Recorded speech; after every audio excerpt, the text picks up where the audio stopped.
Guys আসসালামু আলাইকুম, কেমন আছেন সবাই? আমি নূর আবার নিয়ে আসলাম ছোট্ট একটি মিনি ব্লগ। আজকের ব্লগটি হচ্ছে গাইস, আমি বেশ কিছুদিন আগে আপনাদেরকে দেখিয়েছিলাম যে আমার বাসার নিচতলার মধ্যে কাজ করাচ্ছি। সো গাইস, আমার কাজ সম্পূর্ণ শেষ। এখন আমি আপনাদেরকে দেখাবো আমি কি কি কাজ করালাম আর আমার কয়টা রুম আর কি কি হয়েছে। সো এই যে প্রথমে এটা হচ্ছে একটা রুম, এটা একটা বেডরুম, অনেক এটা মেবি হবে 10 বাই 12। এটা একটা বেডরুম। তারপর এটার পাশেই ছিল কিচেন।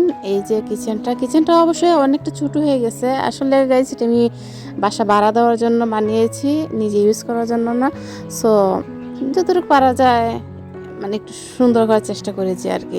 সো এই তো এটা হচ্ছে কিচেনের টাইলসগুলো আমার কাছে অনেক ভালো লেগেছে।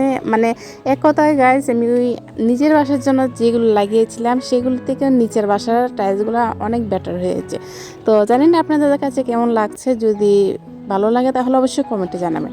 সো এই তো এটা রান্নাঘরের পাশে এটা বাহিরে একটা বেসিন দিয়েছি। এটা আসলে ডাইনিং স্পেসের মধ্যে পড়ে। সো এই তো আমি আয়নার সামনে গিয়ে একটু ডং করে নিলাম। আসলে মেয়ে মানুষ মানেই তো ডং, একটু আয়নার সামনে গেলেই তো ডং করতে ইচ্ছা করে। যাই হোক, এই তো এটার পাশেই ছিল ওয়াশরুম। এই যে ওয়াশরুমেরটা আমার কাছে আর বেশি ভালো লেগেছে। ছোটোর মধ্যে অনেক সুন্দর, অনেক কিউট হয়েছে। সো গাইস, এই তো এটা হচ্ছে ওয়াশরুম।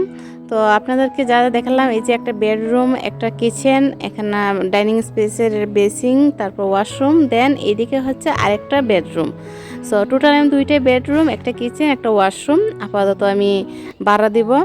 আর ভাড়া দেবো বলতে গেছি, আমি অলরেডি আমার ভাড়া হয়ে গেছে। সো ওনারা 2-1 দিনের মধ্যেই চলে আসবেন।